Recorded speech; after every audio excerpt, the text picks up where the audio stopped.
welcome to this, and this is my review of No Way Out '09, an amazing fucking pay-per-view. Yes, it was amazing. It was freaking awesome, to be honest. For various reasons, we will get right into it, because this was a very good pay-per-view, and let's get talking about it. I will apologize in advance. You got two Elimination Chambers. Elimination Chambers aren't exactly the easiest thing for me to review. I don't write stuff down when I'm watching it, so there's probably a lot of spots I'm going to miss. But when I'm talking about it, hey, I think that's a good thing because you guys should go watch this, and so I'm not really spoiling anything for you.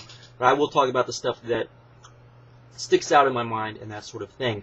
But let's start out with this. We started out with the SmackDown Chamber, which I think to a lot of people was probably a bit odd and wondrous because it was like, why are you starting out with the better of the two chambers first? And I would agree because that was kind of like, wow, they're starting out with this first.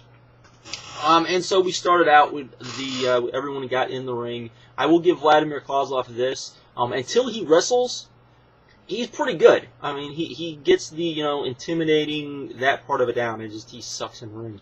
But we started off with Jeff versus Edge, and then in about 3 minutes, and this is important, in about 3 minutes, they were having their little match, and Edge came in for the spear, and Jeff caught him and got him in an inside cradle. 1, 2, 3, Edge is gone. Yes, Edge was gone within 3 minutes, and I was like, oh my god, this is gonna suck. And it did once Show and Kozlov got in there. This wasn't a very good match. Kozlov himself really kind of just wasn't very good. But then Triple H got in there, and things got a little better. And then Undertaker got in there, and Undertaker was like, "Oh shit, this match is not going to suck. I'm gonna make sure it doesn't suck." And then it got all sorts of wonderful. The last 10 minutes of this match was awesome. Undertaker and Triple H worked very well together. Especially they did a spot where Undertaker was going to tombstone Triple H on the outside steel. Triple H reversed it over the top rope because they were near the ropes. Over the top rope, I believe, is where he did it. Or at some point somebody did one over the top rope, and they reversed it like 3 times until Undertaker was able to pile drive Triple H. It's pretty groovy little spot. Made me go wow. There was a lot of wow moments in this.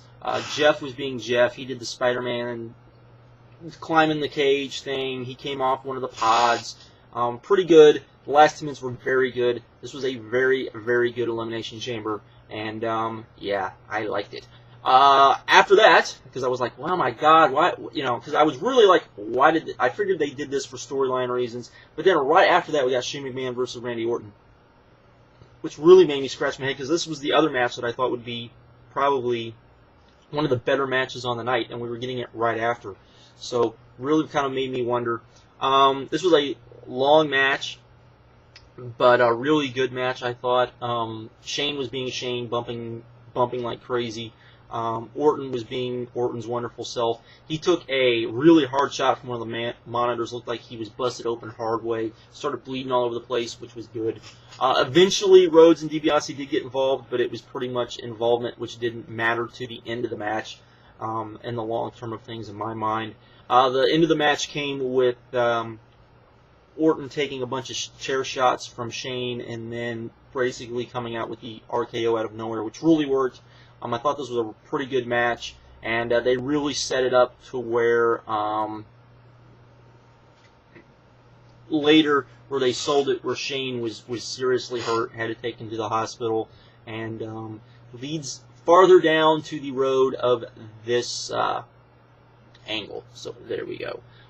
Next we got Jack Swagger versus Finlay. This was definitely put out there at this point to kind of slow things down and not burn out the crowd. It was an okay match, nothing great. They went out there, did their thing. The main story was Hornswoggle kept getting involved, but getting revolved at the wrong point and actually hurting Finlay in the match. So there we go there. Next we had Shawn Michaels versus JBL. This was boring for the most part. Well, the wrestling was fairly slow and methodical and what you would expect from a JBL match. The storytelling part of it was very good. They had Shawn Michaels' wife there, and he just kind of, and they kept showing her crying and being upset, and finally got to the point where she punched JBL, which kind of awoken the inner being of Shawn Michaels, and Shawn Michaels made the big comeback and won. So the angle is mercifully over. That led us to the Raw Elimination Chamber, which everyone was like, why is this going on last? Because this was a fucking 5-star match. That's why this went on last. You might be asking yourself, how is this a 5-star match? Easy. Before the match starts, Kofi Kingston's coming out, and Kofi Kingston gets attacked by Edge. Yes, Edge, because Edge is pissed off because he got eliminated from the first match a little quicker than he would have liked. He beat the crap out of Kofi Kingston using his head and a chair, and using the steel steps, his head, and the chair for a sandwich. And it did not look pretty, and it was not good, and Kofi was out of the match. And so Edge then took his place and got in his pod. This ticked off Rey Mysterio, and Rey Mysterio wanted to get at Edge, and was not able to, because the first two were Rey and Chris Jericho, who had a nice little match, going off and on, da-da-da-da-da-da-da, and then Mike Knox came in, and you may be going, fuck, that means the match sucked. Oh no, the match did not suck. Mike Knox was made to look good. He was made to look like a monster. He beat up both guys, particularly Rey. Actually did a couple of just nasty, nasty spots and moves to Rey. Rey was Rey of old. Rey looked like WCW Rey in a lot of ways. He looked very good in this match. A lot of why this match rocked has to do with him. But, Mike Knox did a very, very good job. After that, we had Kane come out, and then Kane, again, was his own monstrous self, beating the crap out of people. So he was eliminated by Rey Mysterio coming off the top. And then I believe Jericho eliminated Mike Knox, because he was like, Jericho would just come out of nowhere with the Codebreaker and finally beat Mike Knox.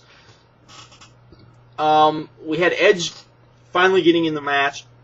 As soon as Edge got in the match, Rey went after Edge for attacking Kofi and was beating him up inside the pod, which was kind of awesome. And then eventually Cena, who was the last guy, he got in the match, and he started beating the crap out of everybody and started, being the Hulk Hogan, until out of nowhere, Chris Jericho hits once again the Codebreaker, and then Edge spears him, pins him, 1, 2, 3, and John Cena was gone like that. He may have lasted 2 minutes in this match. And the crowd went crazy because they were like, what just happened? Oh my god, we're going to get a new champion. Oh, this is awesome. Then we got some more little fighting, and between Chris Jericho, Edge, and Rey Mysterio until Chris Jericho was eliminated. Then we got an awesome little match between Rey Mysterio and Edge until Edge finally won, becoming the champion. I have no idea where we're going to go with the storyline, but this sounds awesome, as I would imagine we're probably going to get Cena versus Edge at WrestleMania, and then Triple H versus Orton at WrestleMania. That works for me, folks. That works for me in a big-time fucking way. This was awesome. This match was awesome. There was nothing in this match that I thought sucked. I thought every guy went out there and did a good job for what they were meant to do, and it worked. This was fucking awesome. 5 stars for this match. I am not kidding. You need to get this pay-per-view just for this match. That is it for this. That is it for this review. Go watch it. Go tell your friends to watch it. This was awesome. I loved it. I love this pay-per-view. This pay-per-view was just really good. Even the stuff that sucked really didn't suck that bad. It was just kind of just there, and it was nice to have a little bit of breathing room, to be honest, with those matches. So with that said, I'm out. Later. Have a good one.